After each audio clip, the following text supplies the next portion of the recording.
So for today, we're going to learn how to measure angles. I know last week, one of the things that we talked about, how to measure segments, remember we used a ruler. Now we're going to be measuring angles. So let's begin. I want to talk about an angle, what an angle is. It's basically a corner, and it's it's made by two things. It's made by one thing that we call the vertex, which is the point at the corner. Do you notice how the first letter, V, looks like a corner?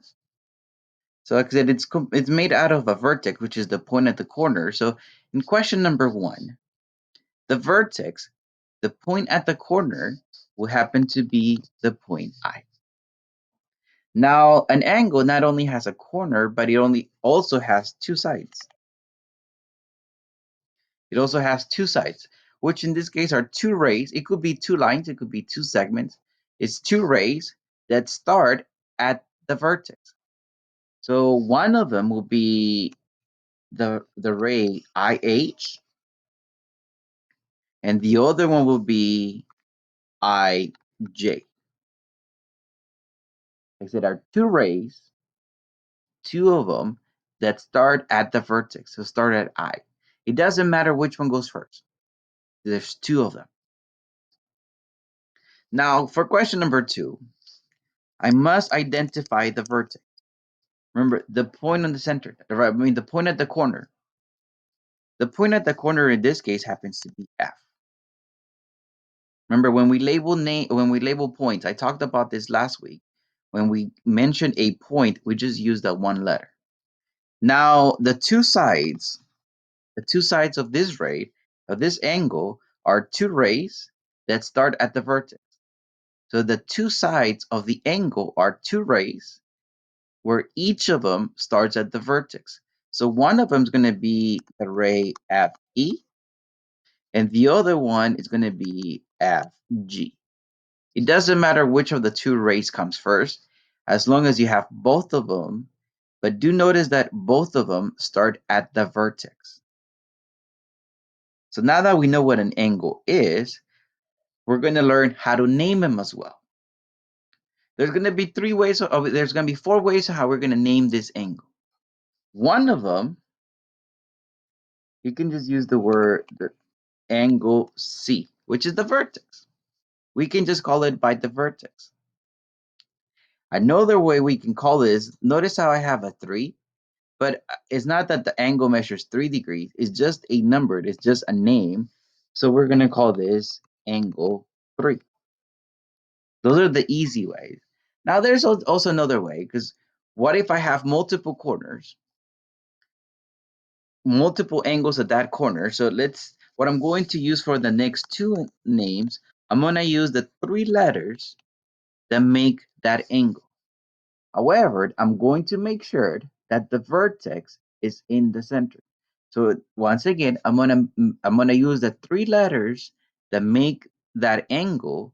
However, the vertex has to be in the center. So I can call this angle BCD, or I can call this angle DCB. I'm using the 3 letters that make the angle. However, the vertex is in the center. So the order does matter. Those are the 4 ways we're going to name this.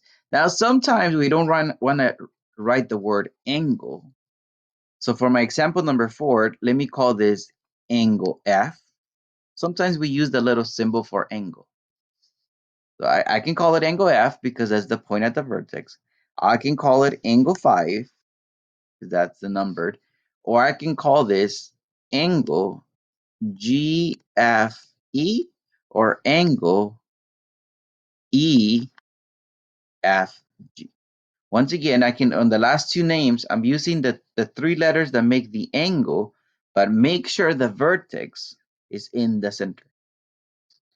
Any order ordered, if I don't write the vertex in the center, right? I use the 3 letters, but I don't write the vertex in the center, the name is incorrect.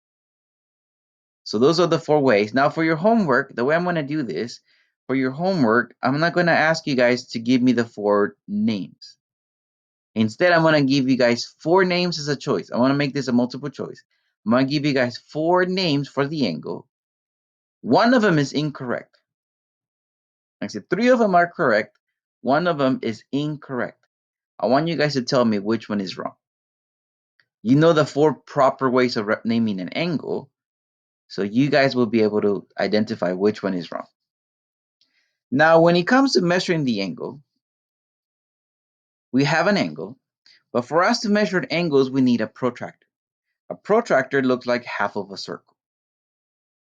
Now, the interesting part of the protractor is that it has numbers on the outside. You guys see these numbers. Starting at 0 on the left, it goes all the way to 180. But it also has numbers on the inside. Starting at 0 on the right, it goes all the way to 180. The thing is that the makers of the protractor didn't quite know where you were going to have your angle.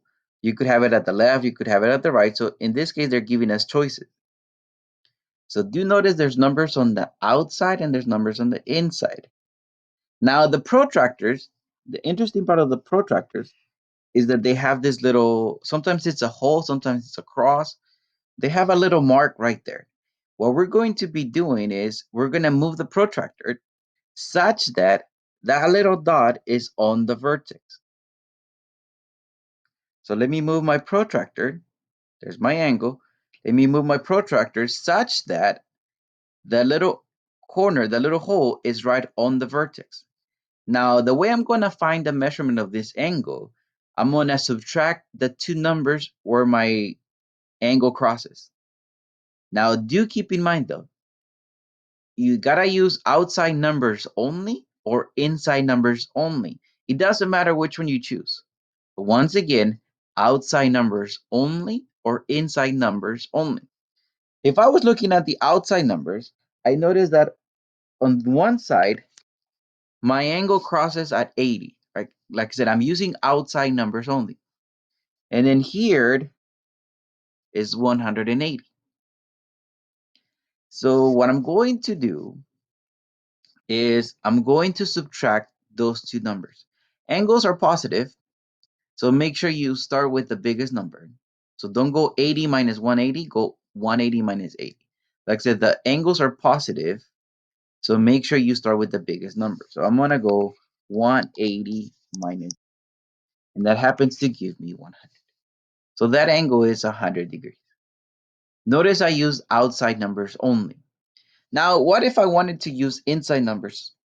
My inside number on the left happens to be 100. My inside number on the right happens to be 0. So if I go 100 minus 0, I also get 100. So it doesn't matter whether you use outside numbers or inside numbers. Make sure you keep the same measurement. So outside numbers only or inside numbers only. Do not get one of each. Don't get a number from the outside and a number from the inside. Let me repeat that again. Outside numbers only or inside numbers only. Now, I don't want you guys to go get a protractor. And on my screen, the way I'm going to give you guys this homework, the way I'm going to do this, I'm going to give you guys a protractor with a bunch of rays. And I'm going to ask you guys for the measurement of a specific angle. If you notice, I'm asking for the angle EOC. So we see the E, we connect it with the O, and we connect it with the C. So I'm looking at that angle. Let me do it with a different color. So